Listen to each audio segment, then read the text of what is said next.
नमस्ते बच्चों, कैसे हो आप। स्वागत है आपका टारगेट एजुकेशन सेंटर में। तो आज हम आपके हिंदी का 9वीं 10वीं का पेपर सॉल्व करेंगे बच्चों। ये है 9-13 कक्षा 9वीं वार्षिक परीक्षा 2024-25 401 हिंदी। टोटल क्वेश्चन है बच्चों 23 और टाइम है 3 घंटे। निर्देश तो आपने पढ़ ही लिए होंगे बच्चों। ये 9-13 सेट सी है बच्चों। पहला प्रश्न है सही विकल्प का चयन कर लिखिए।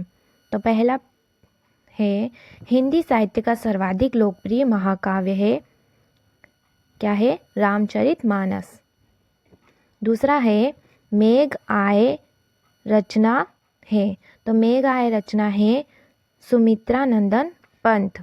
तीसरा है बच्चों छंद को पढ़ते समय आने वाला विराम कहलाता है यति।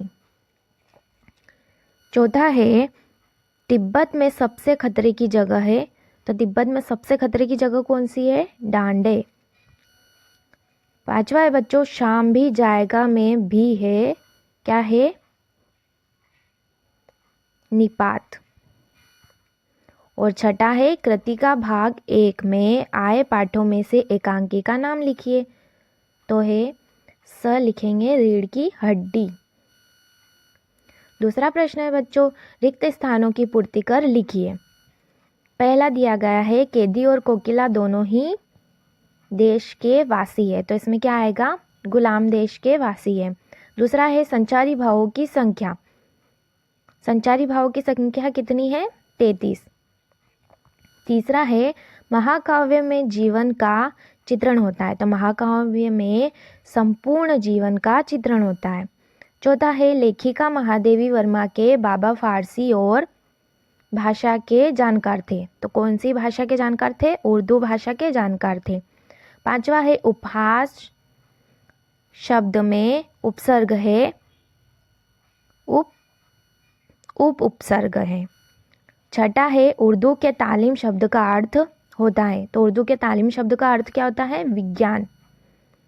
तीसरा प्रश्न है निम्नलिखित कथनों के समक्ष सत्य या असत्य लिखिए। पहला है ईश्वर बाबा कैलाश में मिल सकता है, तो यह असत्य है बच्चों। दूसरा है संकट सागर में रूपक अलंकार है, संकट सागर में रूपक अलंकार है, यह सत्य है बच्चों। तीसरा है लड़की की माँ मर चुकी थी, लड़की की माँ मर चुकी थी, यह सत्य है बच्चों। और चौथा है सालिम अली को उम्र की शती तक पहुँचने में थोड़े ही दिन बचे थे, यह असत्य है बच्चों। और पांचवा है उत्थान का विलोम उन्नति है, उत्थान का विलोम उन्नति है, यह सत्य है। और छठा है राम स्वरूप दकियानुसी ख्यालातों के थे, तो यह असत्य है। चौथा प्रश्न दिया गया है बच्चों सही जोड़ी का मिलान कर लिखिए। तो स्तंभ अ और स्तंभ ब। पहला है सूफी संत, सूफी संत का हम लिखेंगे बच्चों जायसी। दूसरा है मुक्तक काव्य, मुक्तक काव्य का हम लिखेंगे कबीर के दोहे, क्या लिखेंगे, कबीर के दोहे। तीसरा है बुद्धिहीन प्राणी गधा। और चौथा है भूमि का हम लिखेंगे क धरा। और पांचवा है सोफा लोटा डिबिया, सोफा लोटा डिबिया का हम लिखेंगे देशज शब्द। और छठा है बच्चों कर्नाटक का छोटा कस्बा बागलकोट। प्रश्न पांचवा दिया गया है बच्चों निम्नलिखित प्रश्नों के उत्तर एक एक वाक्य में लिखिए। तो पहला दिया गया है कवियत्री लल का घर जाने की चाह से क्या तात्पर्य था। इसका मतलब है बच्चों परमात्मा से मिलना।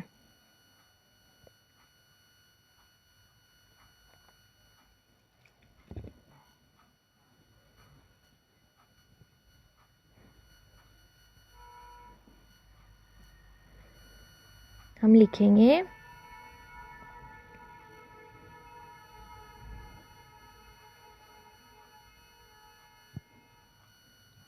परमात्मा से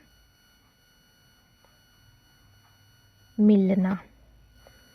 दूसरा है मेघ आए बन ठन के पंक्ति में कौन सा अलंकार है? तो बन ठन आए, मेघ आए बन ठन के पंक्ति में अलंकार है अनुप्रास अलंकार। और तीसरा है बच्चों साहित्यिक पुरखे किसे कहा गया है? साहित्यिक पुरखे मुंशी प्रेमचंद को कहा गया है। मुंशी प्रेमचंद। चौथा है बच्चों लोक में प्रचलित उक्ति क्या कहलाती है? तो लोक में प्रचलित उक्ति लोकोक्ति कहलाती है। क्या कहलाती है? लोकोक्ति। चौथा है साक्ष्य पत्रिका के विशेषांक का नाम क्या है? तो क्या नाम है? नदियों की आग। नदियों की आग। छठा है बच्चों लेखिका मृदुला गर्ग की परदादी ने मंदिर में जाकर क्या मन्नत मांगी थी? तो लेखिका मृदुला गर्ग की परदादी ने मंदिर में जाकर लड़की होने की मन्नत मांगी थी। लड़की होने की मन्नत मांगी थी।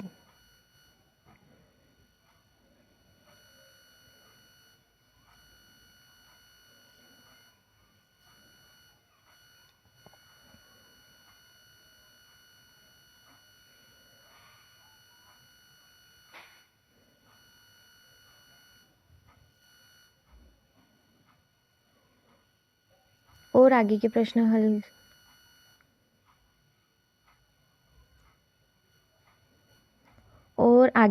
हल करेंगे बच्चों। ऐसी ही अच्छी और प्यारी प्यारी वीडियो देखने के लिए subscribe YouTube channel Target Education centre.